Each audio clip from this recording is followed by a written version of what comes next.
Welcome to another episode of the NewyTechPeople podcast. On today's episode, we have Roger Crellin, recently moved to Newcastle. Welcome, Roger. Hey, James. Thank you. Mate, for those of our audience who don't know you, which would be the absolute vast majority, given you're brand new to Newcastle, mate, give us a bit of an overview of who you are and your career to date. Yeah, so new back to Newcastle. Originally moved here about 10 years ago, but I've never actually lived in Newcastle. Yep. So my career has mainly been overseas in technology-related companies, but on the commercial side, but know my way around a bit of tech, and now decided to stay in Newcastle. Yeah, right. Mate, let's go back to the beginning of your career. Mate, talk to me about, what your career path has looked like today. Where did you start?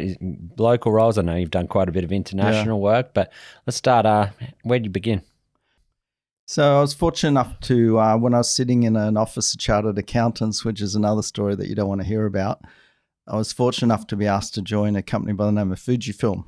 And I was essentially, from the commercial side and the product side, digital employee number one in Australia.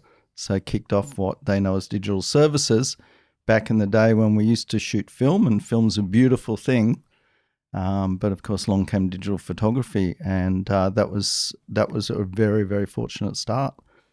Yeah, nice. What does the commercial role look like, or a digital role within Fuji look like back then? So that was about launching the first transmission of photos across the internet between retailers and consumers, and also the emergence of what we do every day now, and that's cell phones in cell phone cameras. So it's very, very exciting times. Yeah, beautiful. And then you've moved international after that? Yeah, well, after that went to Germany.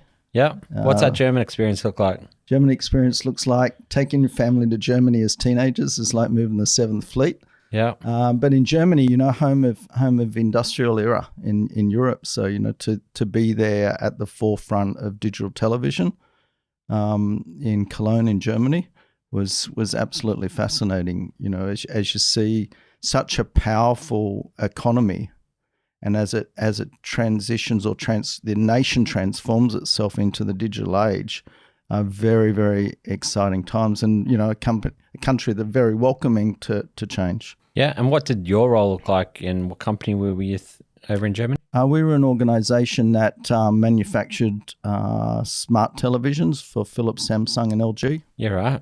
And fed content into those in public areas, so train stations, hotels, public areas. So a little bit in that advertising space as well. Yeah. Those live advertising. And what was your role?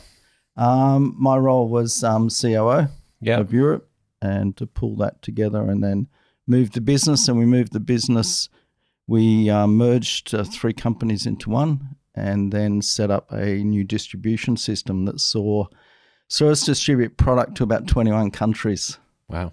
Yeah. So your roles have traditionally been quite in that commercial space, right? But working in and around technology and technology companies, is that correct? Yeah. So this is the good part, is getting, especially close to your colleagues that might be listening to this now, is getting close enough to the technologists to understand what they need and what they're good at without actually getting in their way. And that's quite a trick. Yeah. Because no technologist or architect likes you to get in their way. Yep. And then it's about, okay, so they can create this. The market says they want this. So I sit in the middle. The market says they want this. Technologists and the architects say we can build this. Somewhere in the middle. Hopefully there's a happy relationship. Yeah. And then you get to put that product to market. Yeah, nice. I'm going to dig into that for a tiny bit. But so if you're working, so it might be, a CCO type role or anything in and around that commercial side of technology. Mate, any advice to other people who are coming through that rank, who are looking to play in that space in working with, software engineers, working with architects? Any advice for people sort of starting their career out in and around that space? Patience when working with engineering architects, but I say that with great love. Yeah. But more importantly, seriously, it's about backing yourself. Yeah. You've got to take your own risk. If you're sitting in a role and you believe that there is a better product out there that you believe in more, that you want to be involved in, not need to be involved in, there's a big difference between the want and the need. Need is more about the material things, but want is where you actually will evolve and escalate your career a lot better. So, if there's a product in, hypothetically, Chicago that you love, you want to work with, then go for that. Don't wait. Don't wait for someone to hand it to you.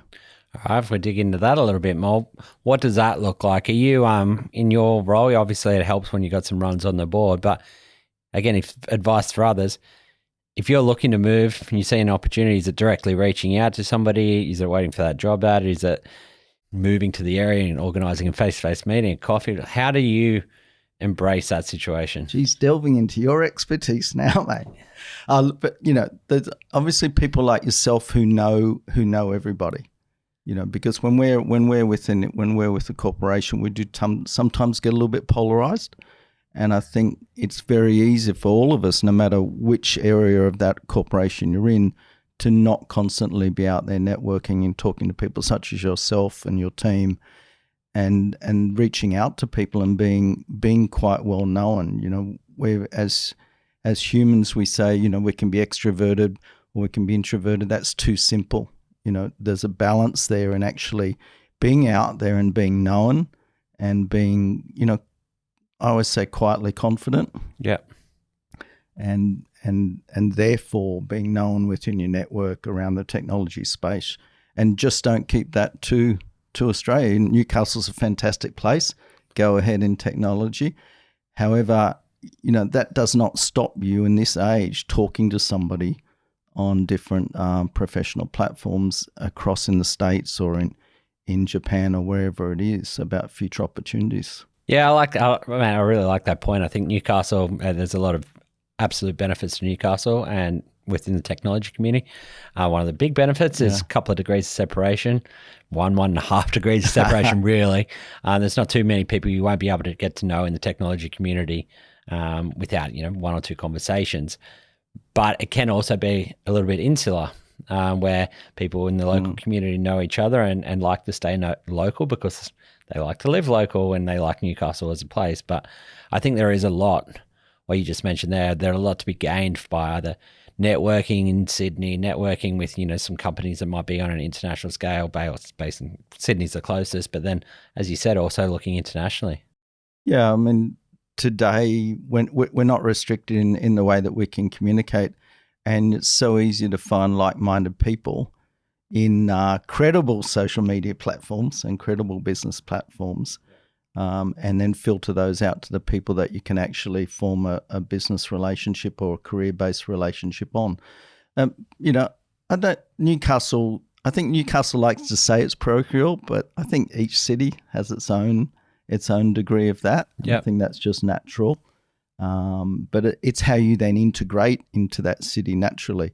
So I've been back in Newcastle about 3 months, lucky enough to meet you and quite a few other people actually. And everyone is incredibly open and wanting the city, the state, and the nation to succeed. Yeah, I think there is a big part of that for Newcastle in particular, wanting to see each other succeed. I think most people will genuinely try their best to help each other out, and especially new people to the area, and help them ingrain within the community. Mate, going back to the German experience, what did that look like when you were looking at an international role like that? You had a family, you moved a family over there. Yeah. What were your big considerations at the time? What was your big primary driver behind it? I'd love to understand what that thought process looks like, because I think there'd be a lot of people, especially in the technology game. Technology skills tend to be quite global. Yes. You can take those skills internationally and have, relatively low, learning curves. Those skills are quite transferable. So what did that decision look like for you? A lot of it was about family. And at first it was probably family was about 50-50. Yeah. So half the family cheering, half the family, chaining themselves in their bedroom. Yeah. Almost pretty much true story. So a lot of that moving, if you have family, if you're on your own, but more so if you're on your own, then you've got to consider, how do I get into the local community? And I'm a big believer in integrating into the local community. Met a lot of lovely people and a lot of great people from other countries, but what we found was that we were quite unique. So we lived in the center of a small village just outside Bonn in Germany. Yep. And we were the only non-German family in that street, whereas a lot of the other non-German families would live in the same community. Like an expat community? Yeah, an expat community, yeah. So, that is something that if you're going, doesn't matter whether it's alone, with a partner, with a family, or any combination of that, get yourself into the community, because then especially you'll naturally find other like-minded people in your sector of the technology space, and that will then give you the broader horizon. Your specialization in technology, but what is that person that's come there from the States or is a local German, say if we're using Germany as an example, what's their take on your technology? And that way you don't stay with that polarized work view or that polarized just Australian expat or US expat view. Yeah. Any advice for people that are, obviously you mentioned not just, isolating yourself in an expat community. How do you actually ingrain yourself into the community? What did that look like? Not too dissimilar to what you would do here, where you will go through the layers. So you'll have a work colleague, but that work colleague also has friends outside of work. So you've got to kind of piggyback the friendship thing. Yeah. And that could be a business friend or a social friend, and be open enough that when you're sitting on a train or in a cafe, you actually talk to the person next to you. And I know that's going to, that always makes me laugh, and maybe some other people go, of course I talk to the person next to me. Well, guess what? Most of us don't. Definitely not. Not with phones and headphones these days. Correct. Yep.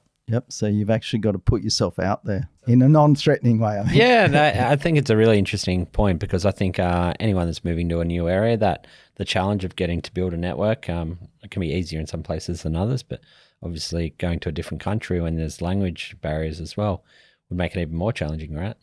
Yes, my German never really was that great, but it's amazing how we as humans help one another in that situation. But it's no different. So you started a new job. So you started a new job in Newcastle, might be a renewables company. You're in the tech side. You're in a team that's working on a new development in the tech lab. You actually have to put yourself out there to talk to your new colleagues, and likewise they'll do the same. So what stops us from doing that in a more public arena in another country? Should be nothing. Yeah. No, I completely agree. So if you have a look at your experience, all in all, moving to Germany, it'd be something you'd recommend, not just Germany in particular, but just technology folk coming through from a growth perspective, you'd encourage an international move? Yeah, absolutely. To just allow you to widen that thinking. And even if you're staying in the same product stream, you'll get a different view of that product stream, but more than likely, you'll then move into other product streams, especially if you're in other hot spots of software, whether it be in the States or in parts of Asia, where you're exposed to products that may not be readily used in the Australian environment. So that, as a technologist, that would, I think, very exciting. Yeah, nice. Mate, after the Germany experience, what'd life look like for you from a career perspective? Went to work for a company in Denver, Colorado, actually. Yeah. Yeah, building Wi-Fi networks. So. Yeah, talk to us about that. Like, obviously going from Australia to Germany to Colorado, very different locations, very different type of people. Germany to US was a massive cultural shift, yeah. Yeah. Mate, advice for people to, in and around moving to the US? Moving to the US, it's a fascinating country. You can't help but be excited by the US. But I think you probably want to select where you live. I was fortunate. Denver's a great city. Yeah. Especially if you're into skiing, snowboarding or rock climbing. Yeah. But, again, not for everybody. And there are some parts of the US that may or may not suit your personal environment. Yep, I completely agree. Yeah. And I think it's a learning experience, right? Yeah, but if you don't try. Yeah. Mate, what's the biggest takeaway that you took from your US experience? I think generally in the US, no matter what city you are in, and you're going to be in a city that suits your technology and your personal likes, is just the sheer market, the size. You hit on something there and you've just got this critical mass. I mean, what is it? 360 million people, I think, pretty much on any one day of the week. Yeah. Like, if you are working on something that's new in the tech space, or you have something that you believe can make it work, wow, look at just the local market alone. Yeah. Yeah, so that's the win for the US. Yeah, nice. And then, mate, after the US experience, where's your career taking you? I did actually do a circle back to the US, but in between stopped via Kuala Lumpur. Yeah, right. Which was pretty cool. Did a 1-year contract role for a company that does software for casinos. Yeah, right. In Kuala Lumpur. Yeah, in Kuala Lumpur and in Ho Chi Minh City in Vietnam. Yeah. Yeah, nice, mate. It sounds quite interesting. Yeah, I got to tell you, I've never spent a dime in any casino, but spent a lot of time hanging out in them on free coffee. Yeah, right. But fascinating industry, absolutely fascinating. The investment is just wow, and technology. They are not shy to invest. Yep. So, Mate, it sounds like the whole international theme, has been throughout your career, and you've not been afraid to move around. What's the biggest challenge that you found with that? with moving, and going to new locations, obviously a lot of benefits. Paperwork. Yeah. Not the family challenge of moving family around. No. We're humans. We adjust really quite well. Paperwork. So be prepared for the immigration paperwork and the health paperwork. Yeah, right. Sounds boring, but it is boring, but you got to get it done. Yeah. Yeah, nice, mate. We're obviously back in Newcastle now. You've got a wealth of experience playing in and around technology, in particular in and around the commercial aspect of it. Senior level technology roles are fewer and farther between. Correct. Not only in Newcastle, but in Australia in general.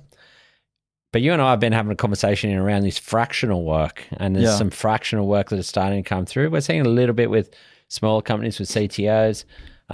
Really interested in sort of find out what your experience has been like and why you believe in that fractional approach going forward. The thing I like about fractional, and fractional is of course a modern term for contract work, but it's the difference in it.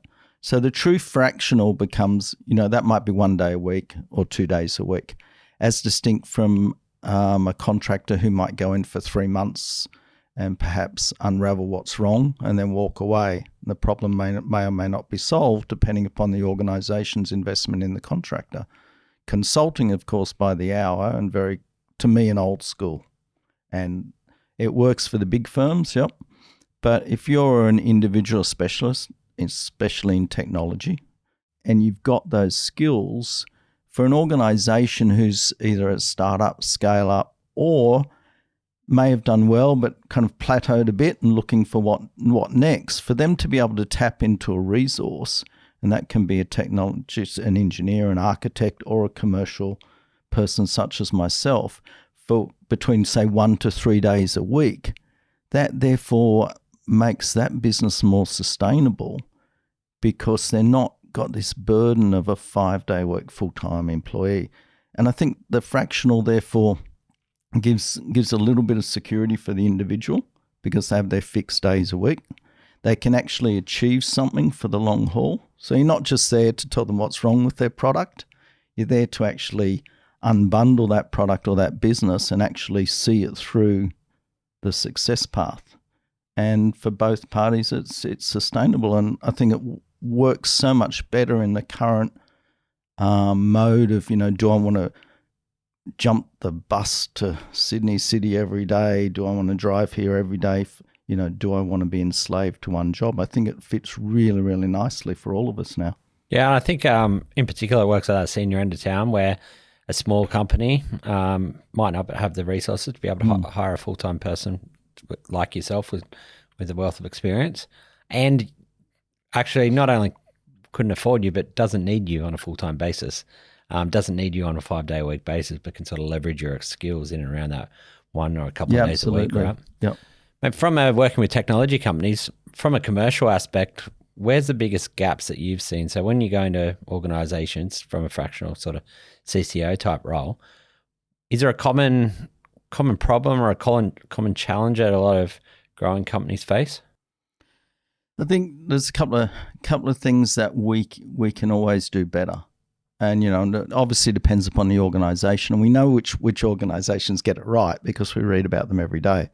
But it's still one of the hardest things. I think we touched on before around this pivotal role between the marketplace or the end user and the engineering and the sales team. And I think at times, especially in that traditional full-time employment mode, those persons or business units get too competitive. And therefore, it's being able to have a leadership team or a member of each of those former leadership team and be able to not have those sort of those biases and that competition that often gets bred in a traditional organizational structure. And how do you go in there and solve that challenge?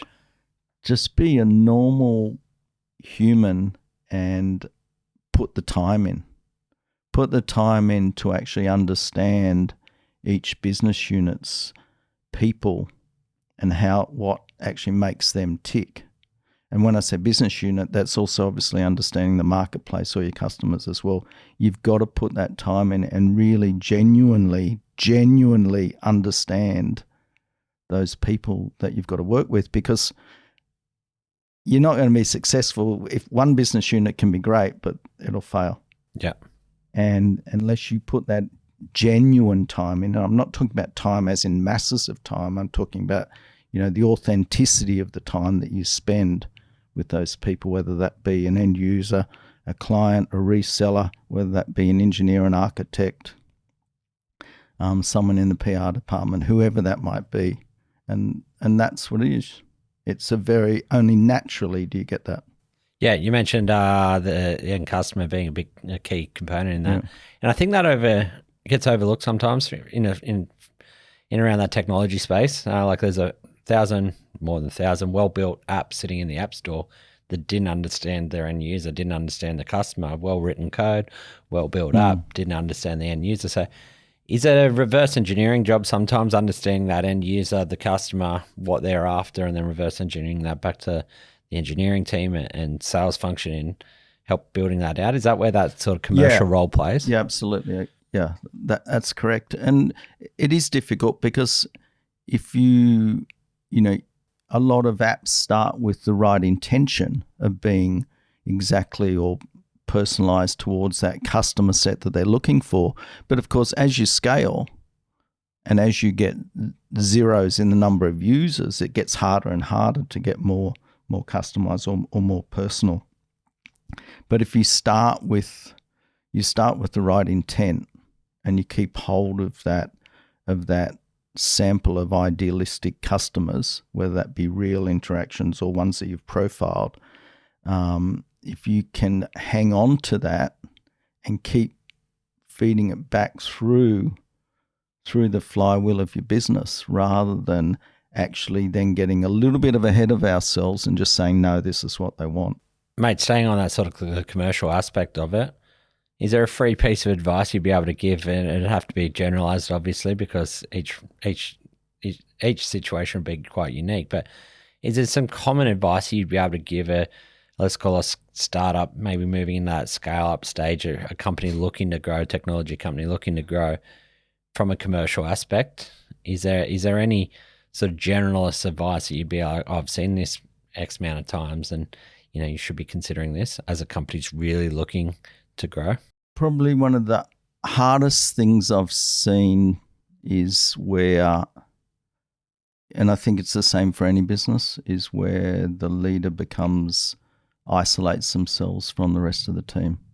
So, it is very much, you've got to, if you're running that organization, whether you're the founder or the head of that organization or a senior member of that organization, is always putting everybody ahead of yourself in the thinking process. Yeah, that Simon Sinek's got it, that a book, Leaders Eat Last, I believe it's called. Yeah. You know, I think it's that mentality, right? Yeah, it's that, correct. or the servant leader type mentality. If there's somebody out there looking at one day being a CCO role, right? What's the best career path? Is there a best career path to get into that? Best career path. I think in any management role, you've got to know your way around the numbers. Yeah. Okay? So the numbers are paramount, because at the end of the day, we're in business to look after one another as human beings, and to serve our colleagues and to serve our business community. However, let's be realistic. You know, neither of us are in business to lose money. Correct. So you've got to know your way around the numbers. Yep. I'm the son of a chartered accountant, so that kind of helps. You know, brought up at the dining table looking at spreadsheets. Yep. That sounds thrilling. Oh yeah, it's great. Yeah, Saturday afternoon, rainy Saturday afternoon with Dad. Sorry, Dad. It was fun. But know your numbers, and then, but also be very open. So clearly your audience have now worked out I'm not a technologist, but hopefully they're still with us. But I respect the technology, and I take the time to understand enough to be able to put that product to market, and to be able to complement the engineer and feed into engineering what they want from the customer. So it's you putting in that genuine time to understand each of your colleagues' functions enough to respect them, never to tell them what to do. Yeah, I think that's a big part in around where I've seen some people fail in around the business development, sales, commercial aspect of software, is making false promises without consulting with that engineering team. Oh, I love that one, yeah. You know, some things may look easy or be an easy fix, and some things aren't. Being able to have that really tight connection between sales and engineering is a really, that's where I've seen a lot of success really genuinely happen. Yeah, I think probably some of my best refereeing is not on the rugby pitch. It's refereeing between a project manager, a sales manager, and an engineering manager. Yeah, streamlining that process tends to be, where the real success happens, right? Poor old project manager's the one in the middle that comes in broken and battered into the office and goes, "Do you believe what that person offered?" Yeah, mate, completely agree. If we go from a leadership perspective, you've obviously moved into that C-level and played in multiple C-level roles within organizations. We'll start the two parts I want to dig into, A being the skills and B being the training. But from a skills perspective to start with, is there any particular skills besides the commercial nouns that you think has really helped you as you've sort of grown into that leadership capacity?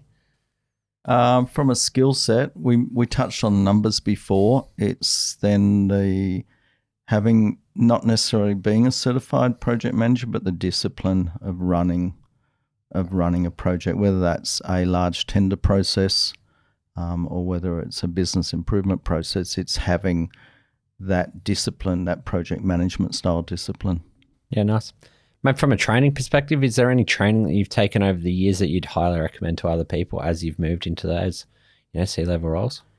Probably training comes and goes, and I always think training you need to reinforce. Mm-hmm. So you can never do a course once. It may not necessarily be the same course, but and it might be a slightly different take on that course. Clearly, firstly, there's the technical training. You've got to have your software training on the particular applications that you're working with. So that goes without saying. So tick the box there. In terms of other wider training, I always think the whole communication skills around persuasion and negotiation and those areas are foundational things that someone should always do. How do you get better at persuasion? That's sales essentially, right? How do you get, there's an element of sales in there, or persuasion will feed into sales, maybe not vice versa. How do you get better at that? It's about understanding who you're talking with. So, I was fortunate in my earlier career to have a boss who was a great lobbyist, and so we talk about persuasion, and being a lobbyist takes it to the next level. So he was quite skilled at lobbying politicians for various needs and wants of business. And He actually lives in Newcastle, by the way. And to be able to actually take persuasion to a level of lobbying where you're actually doing it on a relationship basis and you're not just, push, Mm-hmm. and it's that two-way, it becomes a two-way relationship in that process. Is there any key training or skills, or is it just time in the seat to get better at those type of roles, or is it being around somebody who's got those skills and just learning vicariously through them? I think firstly, you've got to have the foundation. So you need to do the foundational courses and training expeditions in what interests you. It's no good signing up for every course in the organization because it's available. So, what do you really want to do? Mm-hmm. And then, seek someone out, either in the company or outside or both, that will actually always keep you in check. That you can pick up the phone. So, I have people that I can just text someone who I regard as a friend or a mentor or a peer or a coach. I can actually text them and get an answer back because we have that relationship, that close relationship. And again, it's around investing that time. And there'll be things that surprisingly you can even help your mentor out with at times as well. Hey, on mentorship, how would you advise people find a good mentor? Again, through your network. And it doesn't necessarily have to be a mentor in the same industry. So you've got to say, okay, what do I want? Do I want a mentor for me to get better at using that application? Then clearly that goes without saying, it's got to be someone within that same technology set. Do I want a mentor to help me change career paths? So therefore that can be someone in the organization, but less likely. But that could be someone such as yourself. Who, I know that you invest time in the local community and people as well, and the same as what I've started to do and will do as well. But they're not always from the same industry. Yeah, I like that. It's looking outside the square, because I think that, and it doesn't matter whether it be mentorship or sales or problem solving in general. It's taking some learnings from what might have been done in a different industry, a different vertical, and taking those learnings or information and how you can apply that to your situation. I really like that idea. Yeah, I mean, Newcastle's got some really good groups going around. Like you run events, a lot of people. There's also the other innovation organizations and forums. There is actually a lot going on in this city. I completely agree. What's really cool is that they've, unlike some major cities around the world, it doesn't cost you money to actually go to a lot of these events. No. But again, right back to where we started a little while ago, you got to put yourself out there. You got to put in the time.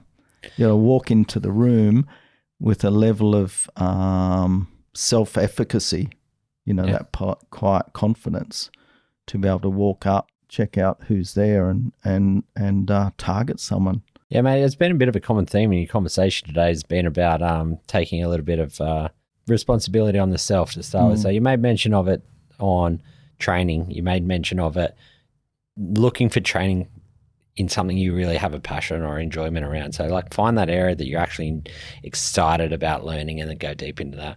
You made mention of it when you were talking about moving overseas and actually reaching out to people internationally on, okay, here's what the role that I might want, the company that I might want to work for, and then actually making that move internationally for you. Might not be international for everyone, but it's actually taking those steps and putting yourself out there to let the opportunities come, as opposed to just sitting back and waiting for something to happen. Yeah, and it's hard. It's kind of like standing in the middle of the room going, oh, who can I talk to next? Yeah. No, I really like that. I think it's a great career advice piece for technologists in general, is understanding that, hey, if you've got a passion about what you're doing, you're probably going to do a better job of it. Continuing to do the training in that area, looking for mentors, people that might have been there, done that before you, and being able to build a network of those people. And then really having a crack at the opportunity that might be exciting to you. Yeah. I mean, any technologist, engineer, architect that I've met, they are always very, very focused and passionate about the area of their knowledge. And you said earlier, it's so transportable. Yeah. It's so transportable. we as a nation, especially in Australia, I can assure you, are hung up on, oh, if you know this application, you can only use this application in transport or in mining. No, actually, the application is the application, and it's about then harnessing that and learning a little bit about the organization to then make it dance for that organization. And so, never feel that you are polarized into an application in a particular industry and therefore, wow, I'm stuck. Never feel that way. No, I completely agree. Transferable skills are, fantastic. And you mentioned that before about the commercial now. It's understanding numbers, super transferable skill, the ability to influence, transferable skill. Then that sales persuasion part, obviously for super transferable across industries, across roles. Done. Mate, done. Where do we find this person? Well, I think it's just, there is no, everyone looks for a unicorn, but everyone brings something different to the table and have different strengths. But being able to round out some skills sometimes really helps, and especially from a technology perspective. More and more technology basics, and especially in the engineering capacity, will be taken over by AI. Yeah. So being able to influence, being able to sell, being able to understand customers, being able to have some commercial nous are all skills that will really be more beneficial, I think, in the future for technologists, as opposed to just, bread and butter, being able to write some code. Yeah, absolutely. It's about how do I actually, with my skills, how do I make my knowledge of that application or that area of technology, how do I make it dance? Yeah. How do I make it dance? Because that's what the founder or the shareholder sitting in front of you in that final interview wants to know. How can you make my company dance? Yeah, I like it. Yeah. Mate, we'll get to the end of this. We'll wrap this up in a minute, but you're obviously playing at the moment at a fractional role. Yeah. And I'm seeing some fractional roles more come up in that C-level because companies can't afford, really. That's the one that comes down to. Yeah. Mate, from an engineering perspective or from technology perspective, do you see opportunities for fractional roles in the more technical roles? Absolutely. There was a company I was involved in a few years back, which was a specialist sports database company for elite athletes. And it was founded by a fantastic guy from Northern Beaches in Sydney. And, that we ended up taking that to the US and getting a great client base. But if I remember the early days of that company, it's a very successful company, founder's a great guy. They're budget's tight, man. Budget's tight. But, there was only myself and one other who were non-technical guys, yeah? Yeah. And it needed the engine room. And so we had contractors, but, going back a few years, we would have actually used more people on a fractional basis, rather than contract firms or contractors that would come in for a month and maybe not finish within that month. So, it was quite difficult time to build to scale up to go to the US. And then on the engineer side, I think, like, if you love the application suite that you specialize in, how much better could it be than say, okay, I'm going to do 2 days a week in sports database. I'm going to do a day a week in the transport sector. I'm going to do 2 days a week in the health sector. And to be able to do that, and some people go, that'll never work. You can't flip from transport to health. Well, I say rubbish. Yeah, you can actually. You've just got to again put in that seek out to understand how to use that application. And I think for an engineer, that'd be really, really cool to be able to invest like that, be their own master, but not tied down and branded as a contractor or a consultant. Yeah, and I think that contractor, consultant, fractional role, I think there's obviously some overlap in different parts, but I really like the idea of, especially when you come to for niche skills, that fractional role is being able to bring in an expert in a real niche, bring that person in, whether it be the architecture part or it might be some form of engineering that come in, really nail a spot. And again, like we talked about before, you can take a lot of learnings from one industry to another. Yeah, and you get the longevity of it. So if you're putting on someone fractional 1 or 2 days a week and the work is exciting and the company is exciting and the individuals are excited, then that could go on for years. So you get that huge benefit of that intimate knowledge of the company. as distinct from a contractor where say, okay, we've got this deadline to get out for client X, let's get someone in for 6 weeks. And then they go again. So all that intellectual capital around the business is lost. Yeah. No, I completely agree. Man, I like that. It's a nice way to finish up our conversation today as well, because I think it's a nice piece. I think as technology professionals continue to grow their careers and are looking for that next opportunity, it might not next be that you need to jump into a full-time role. It could be fractional opportunities to start with to get your toe in the water. Yep, and keep you excited and on your edge. Appreciate it, mate. Thanks for taking the time to come in. Fantastic. Today. Cheers.